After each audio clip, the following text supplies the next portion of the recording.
com toda a liberdade. E aí, brother?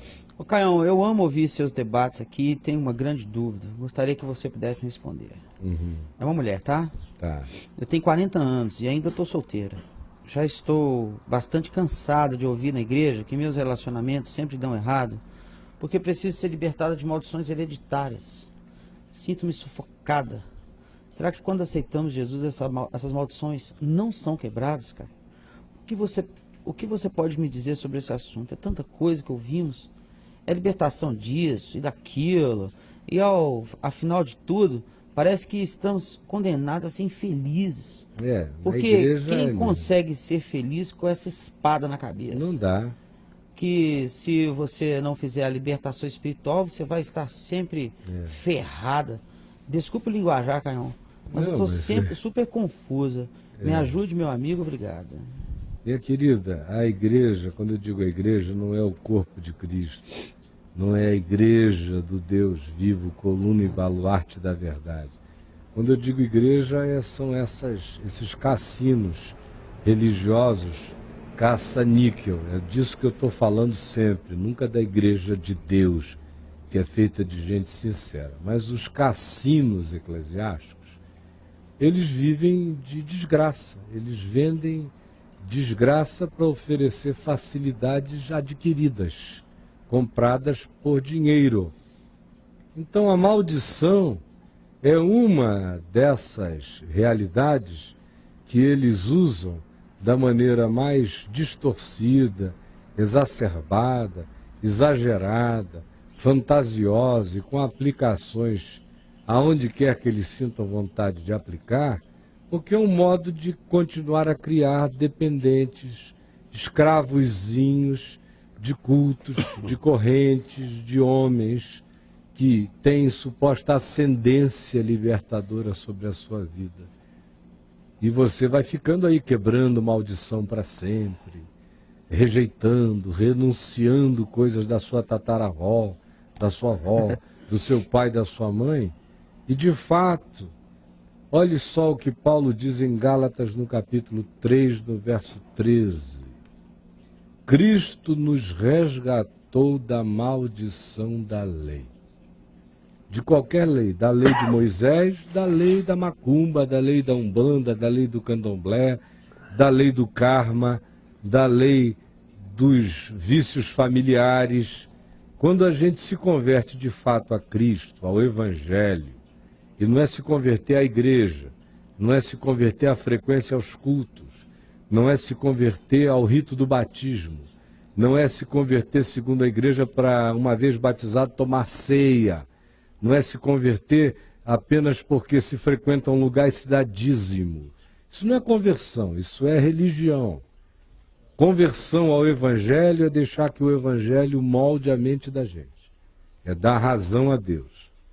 É em todas as coisas deixar que o nosso caráter, a nossa mente e os nossos pensamentos vão sendo forjados pelo pensar de Jesus, pelo ensinar da palavra. Se converter ao Evangelho é regeneração, é o nascer de uma nova criatura que nasce do constrangimento do amor de Deus em nós. Quando a gente julga isto, que Jesus morreu por todos, logo todos, incluindo nós, morremos também para as nossas desgraças, para a nossa natureza perversa, entendendo que se um morreu por todos, logo todos morreram para uma razão, para que aqueles que vivem, isso sou eu e você e quem quer que nele queira viver pela fé, não vivam mais para si mesmos, mas sim para aquele que por eles morreu e ressuscitou. Isso se chama novidade de vida. Então, Cristo nos resgatou da maldição da lei, de todas as leis, fazendo-se Ele próprio maldição em nosso lugar. Qualquer que tenha sido a maldição, que tenha viajado na sua casa por invocação, ou por vícios, ou por condicionamentos psicológicos e culturais, o Evangelho quebra, não como magia, mas como consciência, entendimento em fé. Quando você diz, não, eu agora vou andar segundo Cristo e não mais segundo a minha bisavó, não mais segundo meu tataravô, não mais segundo a minha mãe, não mais segundo o meu pai, não mais segundo os traumas da minha família. Eu vou andar segundo Cristo, meu pai está perdoado, minha mãe está perdoada, minha avó está perdoada, meu bisavô está perdoado, minha família está perdoada, o mundo está perdoado. Eu vou andar em Cristo. Quando o Evangelho entra em nós assim, é só assim que ele entra, e gera essa consciência em fé na gente, Cristo nos resgata da maldição da lei, porque ele mesmo se fez maldição em nosso lugar, porque está escrito, maldito é aquele que foi pendurado em madeiro, para que a bênção de Abraão chegasse a nós, os gentios, em Jesus Cristo, a fim de que recebêssemos pela fé o Espírito Santo que havia sido prometido. Então, minha querida, esqueça essas maldições. Você está em Jesus, está em Cristo, elas estão quebradas. O que você tem que fazer agora é pensar os pensamentos de Deus, segundo o Evangelho. Conformar a sua vida com Jesus, não se conformar com este século, nem com a sua herança, mas se renovar no entendimento do seu coração e dos seus pensamentos, renovar-se no espírito do seu entendimento, segundo Deus, segundo Cristo. Perdoar todo mundo, deixar para trás toda a cultura passada, as amarguras, os traumas, e fazer o que Paulo disse: eu, esquecendo-me das coisas que para trás ficam, eu prossigo para o alvo, em Cristo, para a mulher que você pode ser em liberdade total em Jesus, mas largue essa bagaça para trás. Deixe esse caminhão de medos, lixos, fantasmagorias, ensinos culturais familiares ou qualquer coisa que você a elas tenha se apegado.